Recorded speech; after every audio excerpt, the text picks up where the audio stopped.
What's up, everyone? Welcome to another episode of Movie Scene. I'm your host, Chris Giddens. And for the month of January, I only watched 10 movies, and they weren't very diverse as I was mainly catching up on movies that were released last year that I missed out on, trying to get ready for Oscar season, I guess. But regardless, here they are, ranked in order of my preference for them. Number 10, The Amazing Spider-Man 2. I don't think I could be more over Spider-Man at this point, even though I prefer Garfield over Maguire, and I could watch Emma Stone all day long in anything. The opening sequence was pretty good, but by the time they were flashbacking to part 1, I was done. There are some truly exceptional moments in this film, but overall just not great. Number 9, Maleficent. I was surprised by how much I liked this film, though I did have admittedly irrational low expectations going in, and I would have preferred to see young Maleficent a little bit more. I was enjoying the first half, but I completely understand the desire to get Angelina Jolie on screen as quickly as possible. Number 8, Inherent Vice.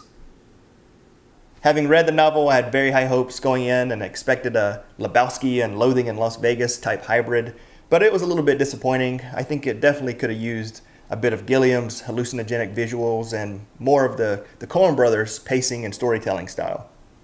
Number 7, The Land Before Time. My second favorite film, directed by Don Bluth, and perhaps it would have topped my favorite, The Secret of NIMH, if not for producers George Lucas and Steven Spielberg insisting upon cutting 11 minutes from the film to obtain a G rating. Hopefully someday we'll be able to see the director's cut that Bluth always wanted. Number 6, Guardians of the Galaxy.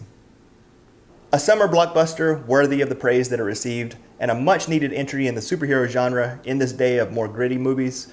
It still augments the Marvel Cinematic Universe while being fun and not taking itself too seriously, but it is still a well-made movie and has an excellent cast. Number 5, Shrek II. I'm sure I'm in the vast minority, but I prefer the first 2 Shrek films to the first 2 Toy Story films. The Toy Story franchise does include jokes and references for adults. I just prefer those in the Shrek movies, especially the digs at Disney. And as far as Shrek 2 goes, the scene of Puss in Boots coughing up a hairball is one of the funniest things I've ever seen in my life. Number 4, X-Men Days of Future Past. Maybe my favorite superhero movie of all time, and in my opinion the best since Batman Begins. I am biased, the X-Men comics were my favorite as a kid, but I just loved how they handled the storytelling. For example, at the beginning, it was a quick introduction to plot-relevant action and new characters without too much over-exposition. Number 3, Under the Skin. I really love this movie. It's like a cross between a Stanley Kubrick and Alejandro Jodorowsky. It's kind of hard to describe. There's beautiful visuals in more ways than one. The music is unique and unsettling. And if you haven't seen it, I recommend that you watch it without first going to see what it's about. But overall, just a truly excellent movie. Number 2, Birdman.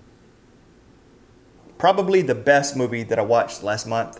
Some have complained about it being too gimmicky or that there's too many similarities to Black Swan.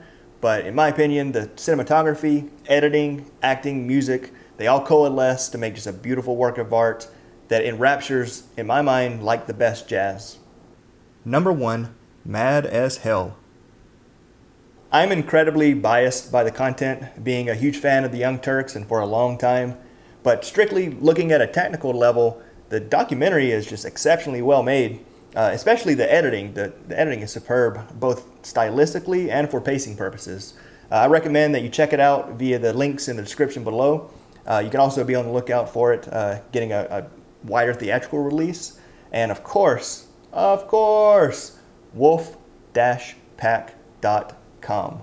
All right, that's it. As always, I would love to know what you think, so if you would, please let me know in the comments below. Or you can connect with me on Twitter and Instagram at Chris Giddens. And until next time, thanks for watching.